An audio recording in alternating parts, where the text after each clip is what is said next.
All right, ladies and gentlemen, it's really the first day back after the new year for many, and it didn't take Judicial Watch long to make news. And actually, they filed this about a week or so ago. Tom Fitton, president of Judicial Watch, New York Times bestselling author and producer, is with us. And Tom, Happy New Year and welcome aboard.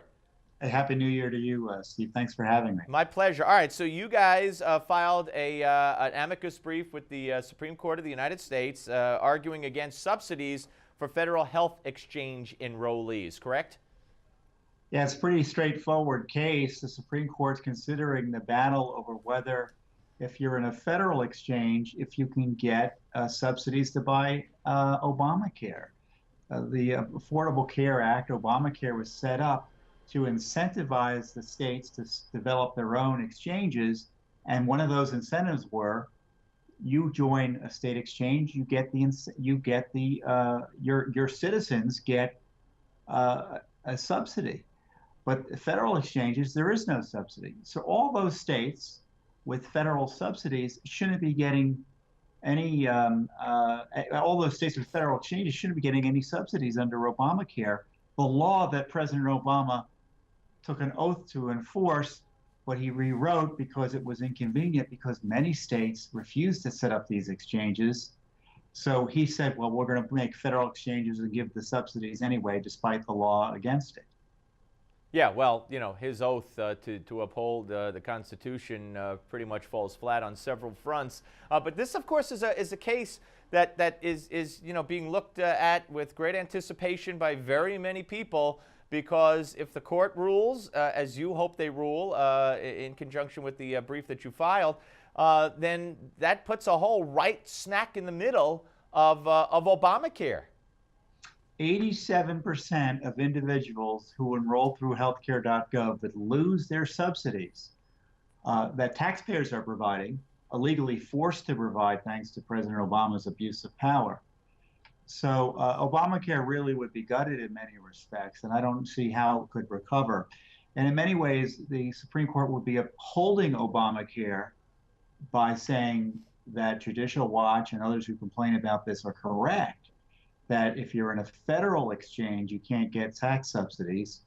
But in upholding Obamacare, it almost will certainly lead to its ultimate end. Right, that's the strange paradox here, because you're arguing that the law, and those in this case are arguing the law, and what the law, Obamacare, or the Affordable Health Care Act, if you want to get technical, actually says, and as compared to what is now actually being done. And they just weren't smart enough when they wrote it and passed it. I guess Nancy Pelosi was right. You had to pass it to find out what's in it. They had to make all these changes outside the law to make the law, quote unquote, work. Well, it was working. And we quote in our press release Jonathan Gruber, who says that there was an incentive for the states to set up the exchanges by providing citizens in those states access to federal subsidies for Obamacare. And it supposedly was a disincentive not to set up Obamacare. But when things started working out the exact opposite, they just started rewriting the law on its own. And, if they want to change Obamacare, they need to go through Congress. And that's how a Republican system of government works. If you want to be a despot, you write the law as you want, as President Obama has been doing, or ignore the law as President Obama's been doing. Well, yeah. And this is an abuse of the IRS, by the way, another abuse of the IRS. Well, that's what I was going to say to you, Tom. I was going to say that, if you want to follow the law, but here we go. I was going to bring up the IRS, which is tied into this, obviously. But on another front here, in the time we have left, about a minute and a half, did you still hold out hope that the IRS will ever be held accountable for what they have done? Oh, yeah, I think Congress is going to get into it again. I think the Senate is going to initiate an investigation that's been lacking, or a real investigation that had been lacking to date. And I think the House is going to initiate more investigations or restart them up again. We have more documents that will be coming out, and the court is still demanding documents from the IRS, and the IRS is turning them over in dribs and drabs, but they're coming out. And they don't make the administration and the IRS look good. And the IRS scandal is going to expand. It already has expanded to include the FBI and the Department of Justice. that the FBI improperly got material from the IRS in violation of the law, and the Department of Justice was talking about prosecuting the same groups that the IRS was stalling and suppressing.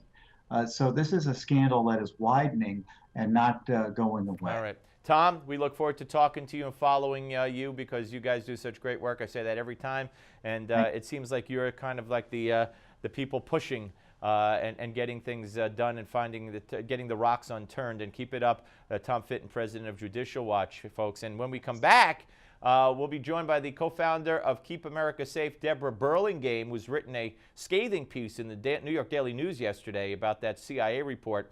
But first, here's Dr. Chauncey Crandall with tips for eating healthy. Yum.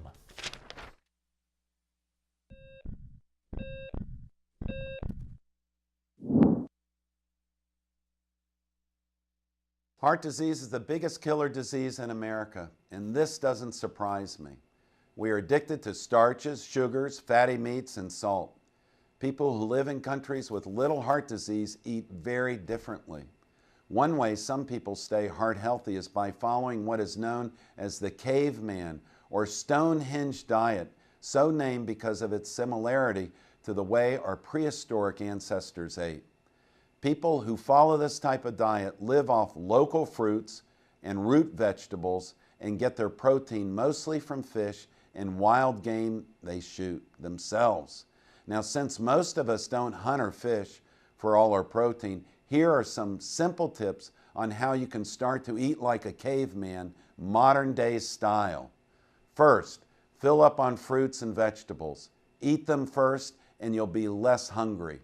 Feast on fish, which is rich in nutrients but not in calories.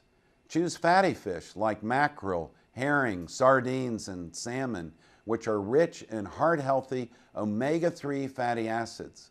Get out and go for a walk. Remember, our ancestors were hunters and gatherers, so they didn't spend their time sitting in front of a TV or computer all day. If you live more like a caveman or a cave woman, your heart will love you for it. I'm Dr. Chauncey Crandall, and thank you for watching this Heart Health Minute.